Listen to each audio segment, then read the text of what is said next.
Even when it doesn't seem like anything is changing, when it seems like things are getting worse, if you'll just stay in his presence. Think about this. For 6 years, nothing seemed to change in Joash's life. 6 years, things didn't get better. 6 years, I stayed in his presence. 6 years, I went to church. Some of us, we try it for 6 weeks, and we're like, I'm out. Like, things aren't happening the way I thought they were going to happen. But listen, if you'll abide in me, I got Jesus, if you'll abide in me, and my word abides in you is what Jesus says. If you'll ask whatever you will, my Father, stay with me for a minute, in other words. If you'll get in here and you'll stay with me for a minute. And look, I'm not talking about tonight, I'm talking about your lifestyle. Not just right now, not just in this moment, but in the moments in front of you this week. Listen, if God has put something in your heart, if he's put a dream, if he's put a purpose, if he's put a plan, if he's put a healing that you long for, listen, the way it comes to fruition, I don't know when it's going to end, I don't know how it's going to end necessarily, but I know where it starts.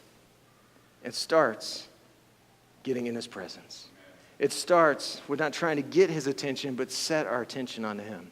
I want to invite the worship team up, and that's what I want us to do right now. In these moments in front of us, and look, if you got to go, I totally get that. I want to pray for you, and you can head off.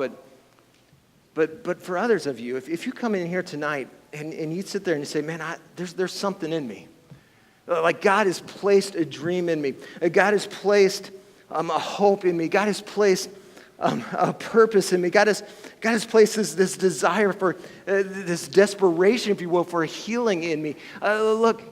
If that's you, I'm telling you, man, what better place to start? You want to start to see that dream come to fruition. Listen, it starts right now. It starts in these moments. It starts with getting in his presence. It starts with abiding in him.